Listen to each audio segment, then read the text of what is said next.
नमस्ते। श्री परमज्योति कल्की चमत्कार। मु तमिलनाडुर कोयम्बाटूरु संध्या कुमार सेन। श्री परमज्योति कल्की वर्ष वर्ष धरी आम परिवार उपरे अनेक चमत्कार वर्षा करिछंती।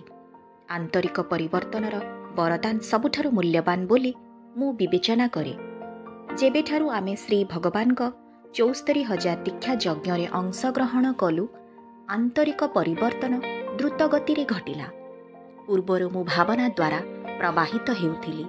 मु वर्तमान रे बंची पारु नथिली। मु आवेग गुड़िक पाई एवं अतीतर बोझ पाई निरंतर चाप अनुभव करुथिली। भविष्यत विषय रे चिंता करी मु अनवरत भय अनुभव करुथिली। मु सबु बेले बहुत दुख रे रहुथिली एवं मो पाखरे आनंदर अभाव थिला। जीवन दुख कष्ट रे पूर्ण थिला। अचेतन भावरे मु आवेगपूर्ण बंधन ठारू मुक्त हेबाकु चाहुथिली। श्री भगवान दीक्षा यज्ञ आरंभ हेबा परे श्री भगवान मुक्ति शिक्षा मो पाई वास्तविकतारे परिणत हेला।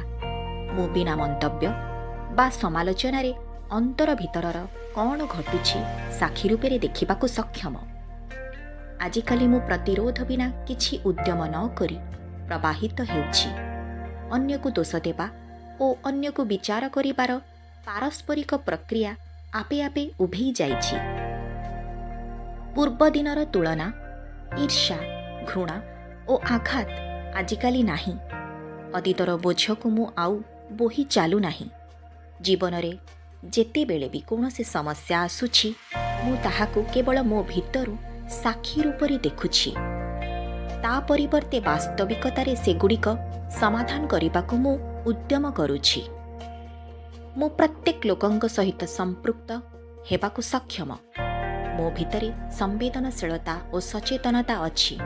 तेणु अन्य मानंकु आघात करिबा एवं निजे आघात पाइबा मो पाई बहुत विरल होई जाइछि। मु एक संयुक्त स्थिति रे प्रकृति सहित बंचुछि। बेले बेले मु बिना कारण रे आपे आपे मो भितरे करुणा उद्भव हेबार अनुभव करुछि। जीवन मते दैविक, उत्कृष्ट एवं पवित्र लागुछि। मु आंतरिक कोलाहलरु मुक्त होई खुशी बंचिबाकु समर्थ। मु आनंदर सहित आंतरिक निशब्दता और शांति अनुभव करुछि। मु स्वीकृति सहित वर्तमान रे जीउछि। जीवन रे एही शांत एवं आरामदायक स्थिति पाई श्री परमज्योति कल्की को अशेष अशेष धन्यवाद।